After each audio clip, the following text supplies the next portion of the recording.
नमस्कार, आप सभी को 77वें स्वतंत्रता दिवस की बहुत बहुत शुभकामनाएं। तो आज हम बात कर रहे हैं बीमारियों से आज़ादी की, और आज हम बात कर रहे हैं किस तरह से जो गंभीर बीमारियां होती हैं, जो सामान्य बीमारियां होती हैं, योग के द्वारा कैसे उनको ठीक किया जा सकता है। हमारे देश में आज़ादी की 77वीं वर्षगांठ आज मनाई जा रही है, लेकिन हमारे देश में 20,000 लोग प्रति वर्ष सुसाइड कर लेते हैं, आत्महत्या कर लेते हैं। इसलिए कर लेते हैं क्योंकि बीमारियों से पीड़ित हैं, बीमारियों में उनका खर्चा लग रहा है। और हमारे देश की जीडीपी का 2 से 3% हिस्सा जो है वो स्वास्थ्य बजट पे खर्च हो रहा है। और इतना बड़ा स्वास्थ्य बजट होने के बाद भी, इतने बड़े बड़े हॉस्पिटल होने के बाद भी, इतने मेडिकल सुविधाएं होने के बाद भी अनेक गंभीर बीमारियों से पीड़ित जो व्यक्ति है वो अपने दुख को, अपनी बीमारियों को दूर नहीं कर पा रहा है। अनेक तरह की दवाएं खा रहा है, रेगुलर दवा खा रहा है, बहुत दवा खा रहा है, रोज अस्पताल जा रहा है, लेकिन अगर बीमारी ने उसको चपेट में ले लिया तो पूरी जिंदगी उसकी बीमारी से लड़ते लड़ते गुजर रही है। अनेक लोग छोटी उम्र में हार्ट अटैक से उनका देहांत हो रहा है, अनेक लोग हैं जिनको बीपी हो रहा है, शुगर हो रहा है, तो सामान्य सी बीमारियां हो गई, लगभग हर दूसरे व्यक्ति को होने लग गई। तो कैसे इन बीमारियों से आप ठीक हो सकते हैं? देखिए, अस्पताल के लिए, मेडिकल लाइन के लिए आप केवल एक बाजार है, वो केवल आपसे अपने संसाधनों का पैसा लेंगे, दवाओं का पैसा लेंगे, खर्चा लेंगे। लेकिन यदि आप नियमित योग करेंगे तो आपको कभी अस्पताल की जरूरत नहीं पड़ेगी। थोड़ा बहुत कभी आप बीमार भी होंगे तो आप बहुत जल्दी स्वस्थ हो जाएंगे। तो ध्यान दीजिए, हम रेगुलर लाइफ में ऐसे कौन से आसन कर सकते हैं जिनके द्वारा हम अपने आप को स्वस्थ भी रख सकते हैं, हमारे परिवार को भी स्वस्थ रख सकते हैं, हमारे अंदर सकारात्मकता भी दिन भर रहेगी, दिन भर हम ऊर्जा से परिपूर्ण रहेंगे। अनेक लोगों को हम देखते हैं उनके अंदर एनर्जी लॉस होती है, जैसे जैसे शाम होती जाती है एनर्जी लॉस हो जाती है, जैसे जैसे कुछ काम करते हैं तो उनका मन नहीं लगता है। स्टूडेंट है, उसका पढ़ाई में मन नहीं लग रहा है, कोई व्यापारी उसका दुकान में मन नहीं लग रहा है, उसके व्यापार में उसका मन नहीं लग रहा है। तो इसके पीछे कारण क्या है? इसके पीछे कारण है कि हम जो भोजन कर रहे हैं उसका पोषण पूरे शरीर में नहीं पहुंच पा रहा है। तो उसको हम कैसे पहुंचा सकते हैं? तो योग के माध्यम से हम किस तरह से अपने स्वास्थ्य के लिए, अपने परिवार के स्वास्थ्य के लिए बेहतर हो सकते हैं, इसके लिए आज मैं आपको इस वीडियो के माध्यम से बहुत सरल आसन बताने जा रहा हूं। ये सरल आसन ऐसे हैं जिसको कोई भी व्यक्ति कर सकता है, किसी को मना नहीं है। और इसको तरीके ऐसे बताऊंगा कि जिससे यदि कोई व्यक्ति की बॉडी बहुत ज्यादा स्टीफ है, बहुत ज्यादा कड़क, उसको लगता है कि मेरी स्पाइन बहुत ज्यादा कड़क है, तो ऐसे सारे लोग भी इन आसनों को कर पाएंगे। तो जब हम आसानी से आसनों को कर पाएंगे, सरलता से कर पाएंगे और नियमित करेंगे, यदि आप रेगुलर आसन करेंगे तो निश्चित मानिए कि आपको स्वास्थ्य लाभ उसका होगा। तो अस्पतालों में अपने जीवन भर की कमाई देने से अच्छा है आप नियमित योग करिए। अपने लिए आधा से 1 घंटा रोज दीजिए। आप यदि शरीर पे आधे से 1 घंटा रोज देंगे तो निश्चित मानिए कि बीमारियों से आजादी आपको प्राप्त हो जाएगी, बीमारियों से मुक्ति आपको प्राप्त हो जाएगी, रोगों से आजादी आपको प्राप्त हो जाएगी। तो असल मायने में देश के लिए आपका बहुत बड़ा योगदान हो जाएगा।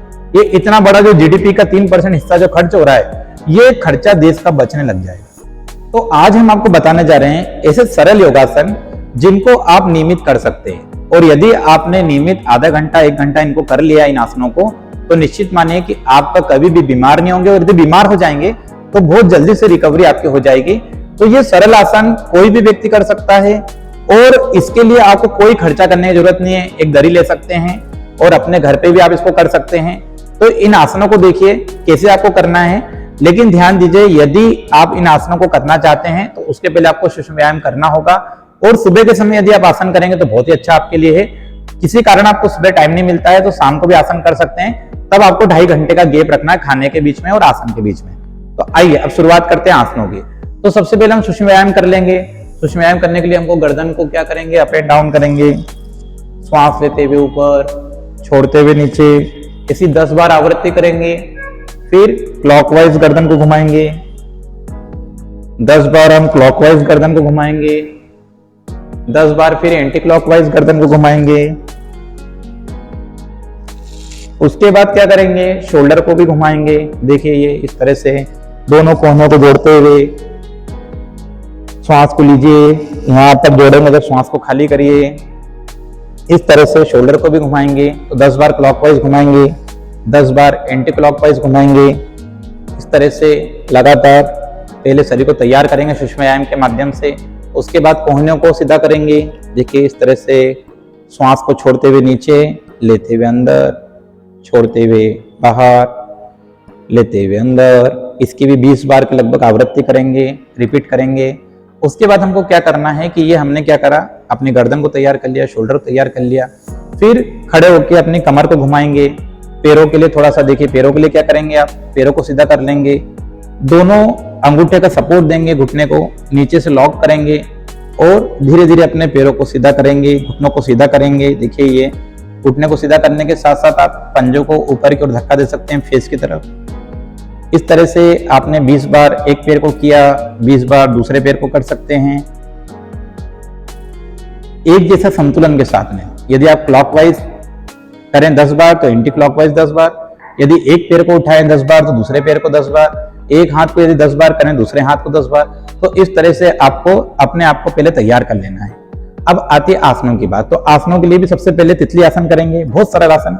देखिए एड़ी वैसे आपको बॉडी से टच करना है इस तरह से और आगे से लॉक करना, लेकिन मान लीजिए कि आपका शरीर अभी इतना साथ नहीं देता है, अभी आप नए हैं, तो आपको क्या करना पड़ेगा, ये बीच में गैप भी है तो कोई बात नहीं चलेगा। तो यहाँ से आपने ऐसा पकड़ लिया और धीरे धीरे जैसा आपका शरीर है, मैं उसी हिसाब से आपको बता रहा हूँ। आपने पहले तितली आसन कर लिया, एक सरल आसन है।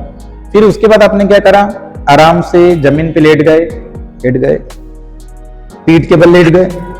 अब सुप्त पवन मुक्तासन किया, तो यहां से लॉक किया, अंदर धक्का दिया, अपने थाई से पेट को दबाया।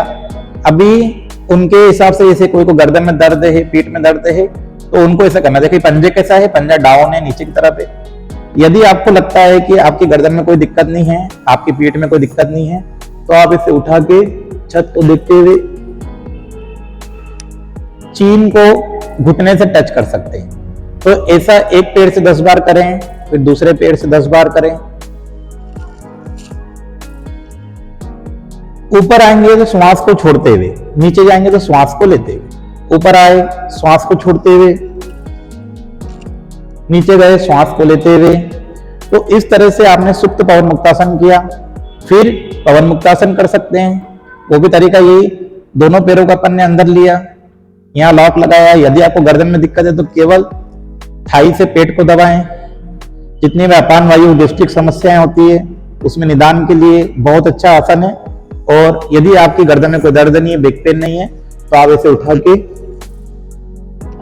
चीन को टच कर सकते हैं। फिर आपको क्या करना है, दोनों पैरों को सीधा कर देंगे।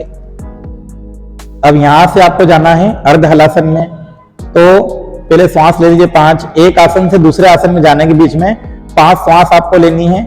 लेकिन वीडियो में आपका समय बचाने के लिए मैं लगातार आसन आपको बता रहा हूं, लेकिन आप घर पे करेंगे तो इस तरह से आप कर सकते हैं। ये देखिए 90 डिग्री पैरों को। अब आपके घुटने सीधे नहीं होते कोई बात नहीं, आप दीवार का सहारा ले सकते हैं और वहां पर अपने घुटनों को सीधा कर सकते हैं, दीवार का सहारा लेके भी कर सकते हैं। तो अर्ध हलासन आप कर सकते हैं नियमित। उसके बाद आप क्या कर सकते हैं कि इसी जगह पर आप लेटे हैं, यदि मान लीजिए आपसे दोनों पैर नहीं उठते बन रहे तो एक पैर को उठा सकते हैं सपोर्ट दे के इस तरह से। फिर जिनके भी घुटने में दिक्कत होती है, पैरों में दिक्कत होती है, उन सब लोगों के लिए बहुत लाभदायक आसन है। उसके बाद क्या करना है आपको, सुप्त ताड़ासन। देखिए लेटे लेटे आसन बता रहा हूं, ये देखिए मैं पीठ के बल लेटा हूं, जो ताड़ासन हम खड़े होकर करते हैं। तो इसको लॉक लगाया, हाथों को पीछे खींचा, तो पैरों के पंजों को देखिए वो भी आगे की तरफ है, पूरे सीधे। पेट को अंदर लिया, इसे नॉर्मल आप 20 से 25 बार कर सकते हैं, बार बार। फिर क्या करेंगे, उत्तान पादासन। देखिए कैसे करना है, जमीन पे लेटे हुए हैं, धीरे से दोनों पैर को पहले घुटने से मोड़ लीजिए और सपोर्ट लगा लीजिए। दोनों हाथ एक जैसे रखना जरूरी है, ठीक है। दोनों हाथ एक जैसे रखिए, उत्तान पादासन की पोजीशन। आपको पूरा ब्लड आपके मिडिल हिस्से में इकट्ठा हो जाएगा। और मोटापे की जो समस्या है, जिनका टमी बाहर आ गया है, उन सब के लिए बहुत ज्यादा लाभदायक, पैरों के लिए बहुत ज्यादा लाभदायक। और तनाव प्रबंधन में भी आसन की महत्वपूर्ण भूमिका है। बालों का झड़ना और जितने बीपी के रोग हो गए, आपको हाई बीपी, लो बीपी की जो परेशानियां हैं, उनसे निजात दिलाने के लिए ये आसन जबरदस्त लाभ देगा, ठीक है। इसके बाद आपने क्या करा कि अभी लेटे लेटे आप आसन कर रहे हैं, आराम से देखिए कितना आरामदायक पोजीशन है। और इसके बाद आराम से करवट लेते हुए उठ के बैठ गए। अभी एक दिशा में हमने लेट के आसन किए जब पीठ के बल लेटे हुए थे। अब हम क्या करेंगे, पेट के बल लेट जाएंगे, फिर सरल आसन करेंगे। क्या करना है, सबसे पहले पेट के बल लेट गए, देखिए ये आराम से लेट गए, दोनों हाथ को सपोर्ट दिया, थाई के नीचे चीन को जमीन पे टच किया, घुटना टाइट रखते हुए एक पैर को उठाया, सलवासन की पोजीशन, लेकिन अर्ध सलवासन एक एक पैर के साथ में। ऐसा 20 से 25 बार करें। उसके बाद अब मैं आपको बता रहा हूं धनुरासन, लेकिन धनुरासन अभी आप इतना अच्छे से नहीं कर पाएंगे, तो कैसे करना आपको ध्यान दीजिए। जमीन पर लेट गए, दोनों पैरों को मोड़ा। अब आपके यदि घुटने नहीं उठते तो कोई बात नहीं, तो अब ऐसे अपने आप को उठाने की कोशिश करें, आगे से देखिए, श्वास लेके और थोड़ा पैरों को खींचने की कोशिश करें। यदि आप ऐसा कर सकते हैं तो बहुत ही अच्छी बात है, और यदि आपके घुटने उठ सकते हैं तो फिर इस तरह से आप अपने आप को उठा सकते हैं। इसमें भी आपको ज्यादा ताकत नहीं लगाना है, सरलता से करना है। फिर सर्पासन, जमीन पे लेटे हैं, दोनों हाथ लॉक किए, आराम से हर आसन के बाद 5 श्वास लेनी है, और फिर श्वास को लेते हुए देखिए ऊपर आ गए, हाथ टाइट किए, चेस्ट को ओपन किया, श्वास छोड़ते हुए नीचे,